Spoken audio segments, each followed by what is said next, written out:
Welcome back to the Suspense Squad. Tonight we have the amazing, the wonderful, fantastic, best-selling author, Stephen James. Welcome, Stephen. We are so happy to have you here. Thank you so much. It's good to be here. So I know personally for me, you are one of my favorite authors. I think I've read the entire Patrick Bowers series and a few others as well. Your non-writing books are on my bookshelf.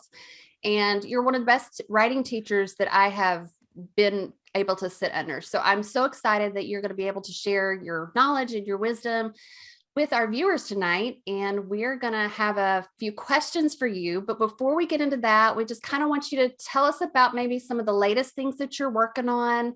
I know you've got a new book coming out in August, and then you've got some other great books. So give us just a brief summary of what's going on with you.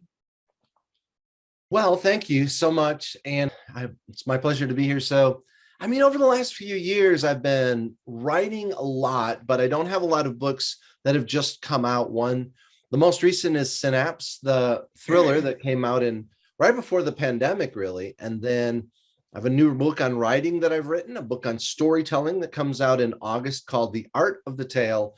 And my next thriller will come out just after the first of the year. So lots of stuff kind of on the horizon. It's kind of an exciting place to be. All right. Well, we will just dive right into our questions. So I am going to start with Miss Patty Nicholas Boyd. Patty? I was afraid you were going to do that. Stephen, I'm so thankful that you're here. And I agree with Shannon. I've been to several conferences where I've sat under your teaching, and I've been very blessed. And so just so grateful that you're here tonight. But my question is, where do you get inspiration for, you're a prolific writer, and so you're always coming up with, you always have new series and things like that. And also to tag on to that, where you get your inspiration, has there ever been a scene that you've written that even scared you?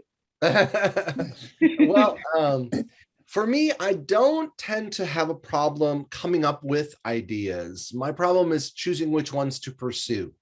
And so for me, I think that if I struggled to come up with ideas, I would probably be in the wrong business. So basically, I gather ideas all the time. I always have a notebook with me. And so I might be working on one book and I might think, there's something super interesting that I've thought of that I want to use in another book. I'll jot down. And so I don't know how many books I have sort of started, but at least scenes and ideas for stuff. And something will happen and I'll just like, that would be such an interesting scene. And so I'll just take note of it, and eventually it'll find its way into a story. So I wish that I could say, I work on one book at a time for 6 months, then it's done, and then I move on. But my life has never quite been that way. So as far as scaring myself, it happened with a book called Opening Moves. So Opening Moves is a Patrick Bowers thriller. It's kind of a prequel. And truthfully, there's a scene in it where Patrick Bowers goes to the suspect's home or whatever. And so he's in the living room and he's looking around, and he notices a price tag on the couch, and then a price tag on a knickknack up on the shelf. This is a guy who basically collects paraphernalia from serial killers. So like he might have like the knife that Jeffrey Dahmer used whenever he ate people or something. So like he tracks the stuff down online. Like everything in his living room was owned by a serial killer. And like all of the photographs are not family photographs on the walls. They're actually photographs of the victims of all of these killers. And so what happened is I was researching and I found out there really are people that do that collect this type of stuff, which creeped me out. So anyway, I wrote the scene and I was just like, this is the creepiest scene ever, that everything in this room has been like used by a killer. This guy just collects and then resells this stuff. But what's even creepier is that there actually really are people that do that collect that type of thing. And so when I was writing the book, I actually found myself it sounds a little silly, but don't laugh too much. But I was actually biting my fingernails as I was writing this book. And I'm like, I already know how it ends. Like I made it up, but I was so scared when I was writing it that I was actually biting my fingernails. That's only happened once in 30 years. But yeah, it definitely did creep me out. And so that book, if you like kind of scary, dark, not like, I don't want any of my books to basically celebrate the darkness, but some peer into it. So that one peers into it.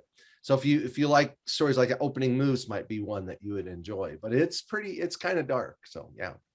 A lot of your stories scare me. I think that's why I do like them though. All right, let's move on. Miss Loretta. Yes. It's good to see you again, Stephen. And I'll see you at another conference, I'm sure, sometime. I have a question for you. Most every writer has a family to deal with. How in the world do you balance your family with your writing and conferences, speaking engagements, travels, and all that you do? I don't know that there is such a thing as balance. I've never very much had balance. So my life tends to be full steam into whatever it is I'm doing. So if I'm spending time with my family, my wife or my daughters or granddaughters now, basically I'm all in and I'll just sort of plow forward. When I come to writing, I'm the same way. Like I just focus on it. So I wish that I could say I've got it figured out. Like I don't.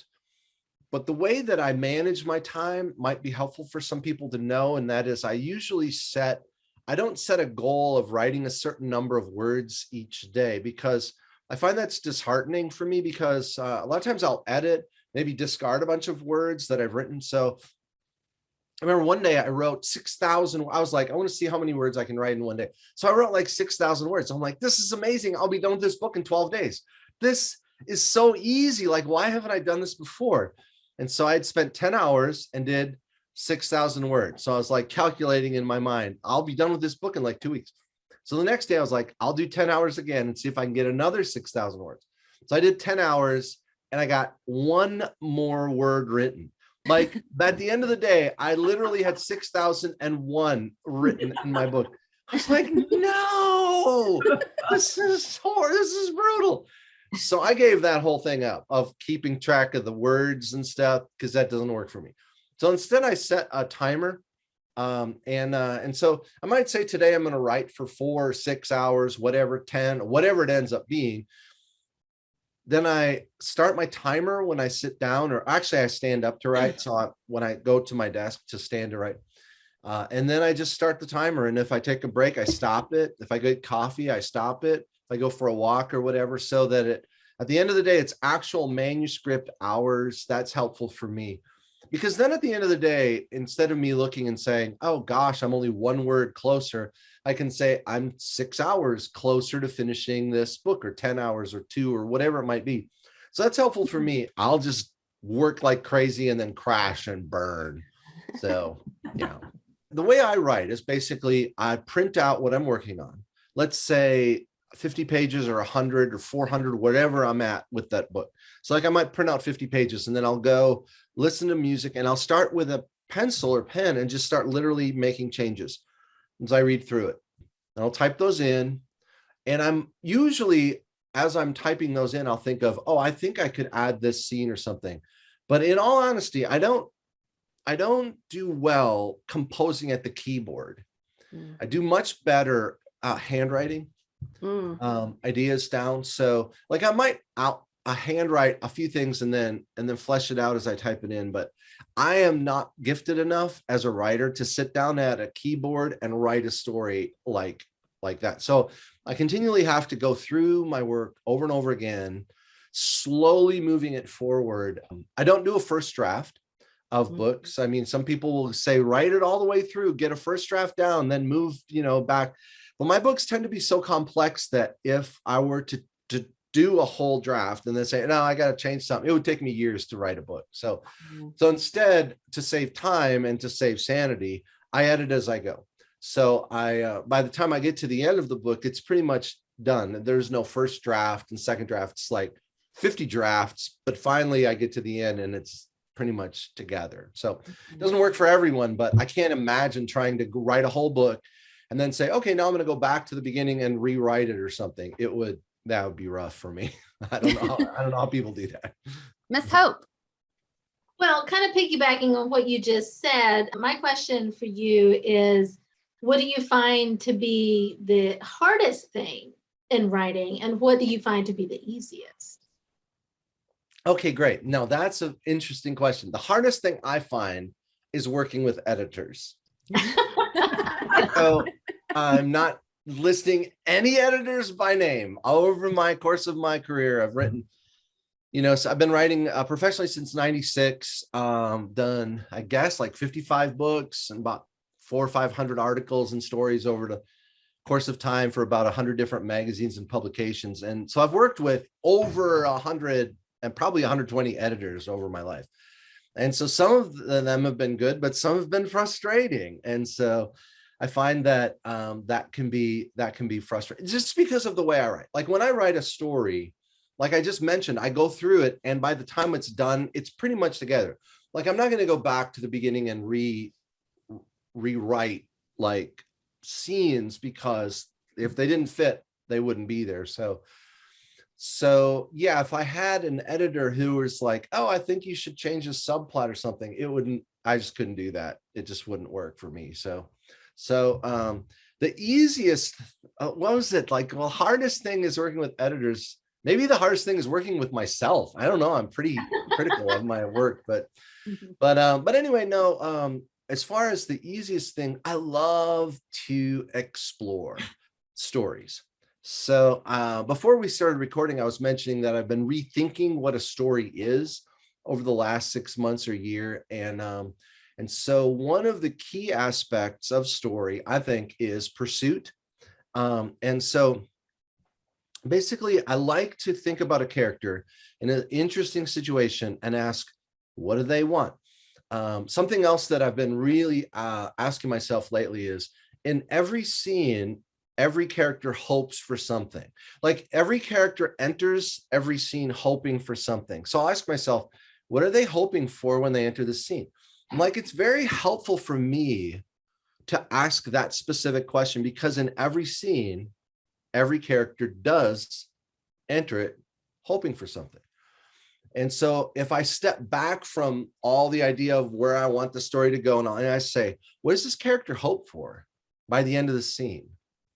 And what steps are they taking to actually try to see that come to fruition? It's super interesting for me to see and discover stuff that I had no idea would happen. And I'm like, that is fascinating. Let's see where it goes. And so writing is such a process of discovery. And I can't imagine trying to plot out or outline a story or anything like that. Would just be completely opposite to the way that I think. And so for me, yeah, it's super fun to watch a story unfold before me as I ask questions that try to dive to the heart of the pursuit. I think we have a few pantsers in this group, but I know we've got a couple plotters too. Yeah, go pantsers. Who's our